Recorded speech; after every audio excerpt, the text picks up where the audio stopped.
السلام علیکم ورحمۃ اللہ وبرکاتہ۔ سورہ بقرہ حصہ نمبر 22 آیت نمبر 21 اور 22۔ سورہ بقرہ حصہ نمبر 22 آیت نمبر 21 اور 22، رکوع نمبر 3، مفسرین کے اقوال۔ رکوع نمبر 3، مفسرین کے اقوال۔ ناظرین، پچھلے حصہ نمبر 21 میں ہم نے شرک فی العبادت اور شرک فی الاطاعت کے بارے میں پڑھا تھا، اور آج ہم شرک کی اگلی قسم شرک فی المحبت کے بارے میں پڑھیں گے انشاءاللہ تعالی۔ لیکن شرک فی المحبت پڑھنے سے پہلے ہم ان تیسرے رکوع کی آیت نمبر 21 اور 22 کو پڑھا جائے گا، پھر اس کے بعد مفسرین کے اقوال اس کے تعلق سے پڑھے جائیں گے۔ اعوذ باللہ من الشیطان الرجیم، بسم اللہ الرحمن الرحیم۔ یا ایھا الناس اعبدوا ربکم الذی خلقکم والذین من قبلکم لعلکم تتقون الذی جعل لکم الارض فراشا والسماء بناء وانزل من السماء ماء فاخرج به من الثمرات رزقا لکم فلا تجعلوا للہ اندادا وانتم تعلمون۔ اے لوگو، اپنے اس رب کی عبادت کرو جس نے تمہیں اور تم سے پہلے کے سب کو پیدا کیا، یہی تمہارا بچاؤ ہے، جس نے تمہارے لیے زمین کو بچھونا بنایا اور آسمان کو چھت، اور آسمان سے پانی اتار کر اس سے پھل پیدا کر کے تمہیں روزی دی۔ خبردار، باوجود جاننے کے اللہ تعالیٰ کے شریک مقرر نہ کرو۔ خبردار، باوجود جاننے کے اللہ تعالیٰ کے شریک مقرر نہ کرو۔ تو ان آیات کے تعلق سے مفسرین کے اقوال ہم جاری رکھیں گے۔ پہلے ہم نے پڑھا تھا شرک فی العبادت اور شرک فی الاطاعت، اب شرک فی المحبت۔ اگر کسی بھی شے اور کسی بھی انسان کی محبت اللہ کی محبت سے بڑھ جانا تو دور کی بات ہے، اللہ کی محبت سے بڑھ جانا تو دور کی بات ہے، اگر برابر بھی آ کر ہم نشین ہو گئی تو یہ شرک ہے۔ اگر برابر بھی آ کر ہم نشین ہو گئی تو یہ شرک ہے۔ اگر کسی بھی شے اور کسی بھی انسان کی محبت اللہ کی محبت سے بڑھ جانا تو دور کی بات ہے، اگر برابر بھی آ کر ہم نشین ہو گئی تو یہ شرک ہے۔ قرآن پاک میں آتا ہے والذین آمنوا اشد حبا للہ، ایمان والے تو وہ ہے جو اللہ سے اشد محبت رکھتے ہیں۔ جب تک آپ میں اشد محبت اللہ کی نہیں ہوگی اور کوئی شے یا کوئی اور انسان محبوب ہے، جیسا کہ فرمایا وَمِنَ النَّاسِ مَن يَتَّخِذُ مِن دُونِ اللَّهِ أَندَادًا يُحِبُّونَهُمْ كَحُبِّ اللَّهِ، کہ لوگوں میں ایسے بھی ہے جنہوں نے اللہ کو چھوڑ کر کسی اور کو اللہ کا مد مقابل بنا لیا، ان سے وہ محبت کرتے ہیں جو اللہ سے کرنی چاہیے۔ توحید کا تقاضا، اب آگے جانیے توحید کا تقاضا، اور توحید کا تقاضا ہے کہ لا محبوب الا اللہ، لا مطلوب الا اللہ، لا مسجود الا اللہ، لا مقصود الا اللہ، یعنی کہ مقصود، مطلوب اور محبوب حقیقی اور مسجود حقیقی صرف اور صرف اللہ تبارک و تعالیٰ ہی ہے، اور اللہ تبارک و تعالیٰ کے سوا کوئی نہیں۔ سورہ توبہ کی آیت نمبر 24 انتہائی لرزہ دینے والی آیت ہے۔ سورہ توبہ کی آیت نمبر 24 انتہائی لرزہ دینے والی آیت ہے۔ اعوذ باللہ من الشیطان الرجیم، بسم اللہ الرحمن الرحیم۔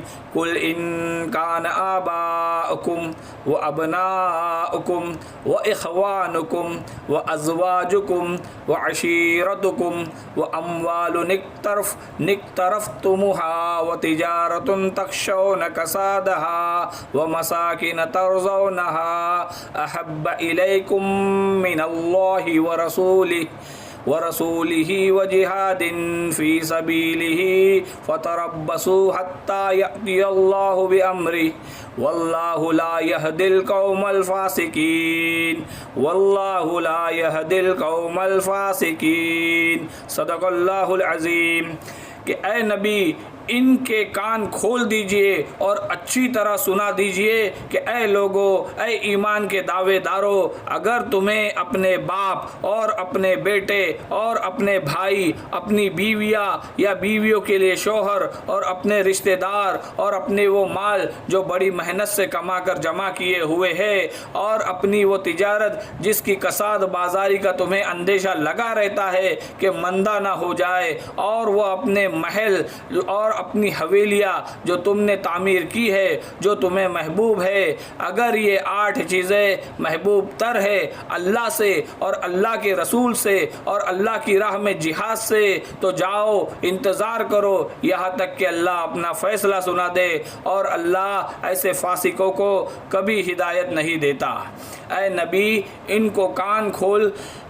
ان کے کان کھول دیجئے، اے نبی ان کے کان کھول دیجئے اور اچھی طرح سنا دیجئے کہ اے لوگو، اے ایمان کے دعوے دارو، اگر تمہیں اپنے باپ اور اپنے بیٹے اور اپنے بھائی، اپنی بیویاں یا بیویوں کے لیے شوہر اور اپنے رشتہ دار اور اپنے وہ مال جو بڑی محنت سے کما کر جمع کیے ہوئے ہیں اور اپنی وہ تجارت جس کی کساد بازاری کا تمہیں اندیشہ لگا رہتا ہے کہ مندہ نہ ہو جائے، اور اپنے وہ محل اور اپنی وہ حویلیاں جو تم نے تعمیر کی ہے جو تمہیں محبوب ہے، اگر یہ 8 چیزیں محبوب تر ہے اللہ سے اور اللہ کے رسول سے اور اللہ کی راہ میں جہاد سے، تو جاؤ انتظار کرو یہاں تک کہ اللہ اپنا فیصلہ سنا دے، اور اللہ ایسے فاسقوں کو کبھی ہدایت نہیں دیتا۔ 5 قریب ترین رشتے آ گئے اس آیت میں، 5 ترین قریب رشتے آ گئے: بیٹا، باپ، بھائی، زوجین اور رشتہ دار۔ مال و دولت دنیا کی 3 شکلیں آ گئی، مال و دولت دنیا کی 3 شکلیں آ گئی: دولت، مکانات اور وہ کاروبار جن میں ہمیں کساد بازاری کا اندیشہ ہوتا ہے۔ مکانوں کے بارے میں قرآن مجید میں آتا ہے کہ ایسے بنا رہے ہو جیسے تمہیں ہمیشہ رہنا ہے اس مکان میں۔ علامہ اقبال صاحب نے بہت ہی خوب کہا ہے کہ یہ مال و دولت، دنیا، یہ رشتہ دار، یہ پیوند جوڑنے والا، یہ سب وہم و گمان کے بت ہے جن کی پرستش میں تم لگے ہوئے ہو۔ ان سب کی پرستش چھوڑو تو لا الہ الا اللہ کا حق ادا ہوگا۔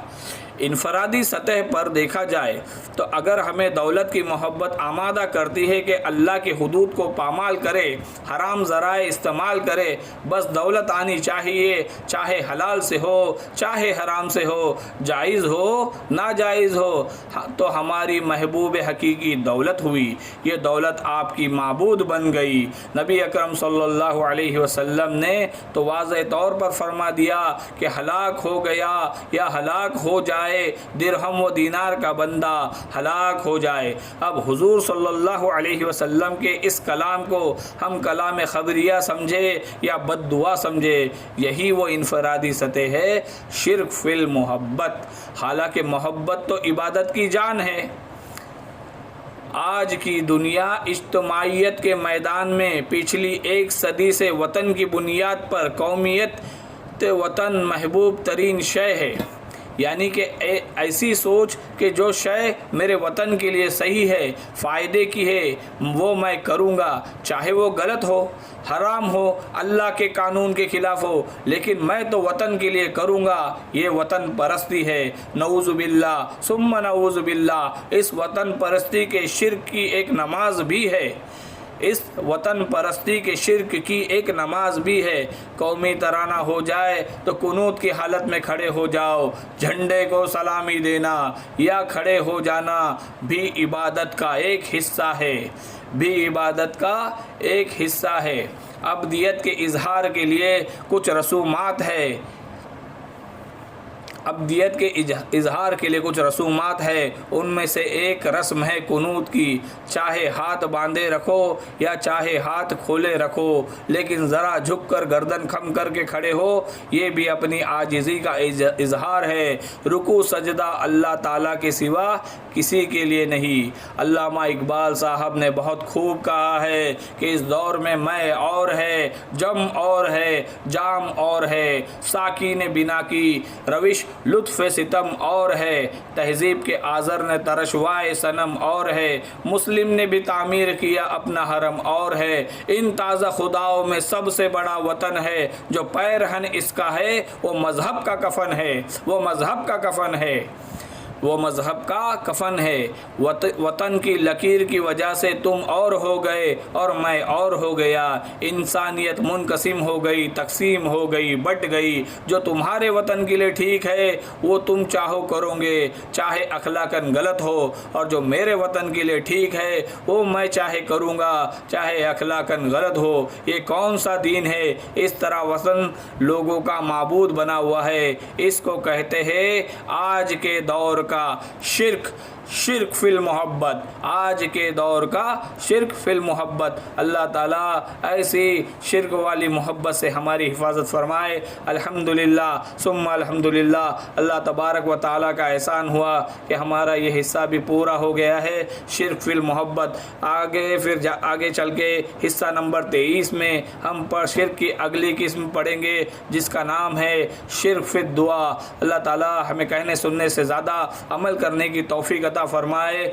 ہمیں اللہ تعالیٰ کو شرک سے حفاظت فرمائے، اور اللہ توحید کے خزانوں سے مالا مال فرمائے، یقین کامل عطا فرمائے، ایمان کی دولت سے مالا مال فرمائے، نقد جنت میں داخل فرمائے، بغیر حساب کتاب کی جنت میں داخل فرمائے، قیامت کے خوفناک دن کو ہمارے لیے خوبصورت دن بنائے، اور قرآن پاک کی دولت سے مالا مال فرمائے۔ آمین یا رب العالمین، وآخر الدعوانا ان الحمدللہ رب العالمین۔ السلام علیکم ورحمۃ اللہ وبرکاتہ۔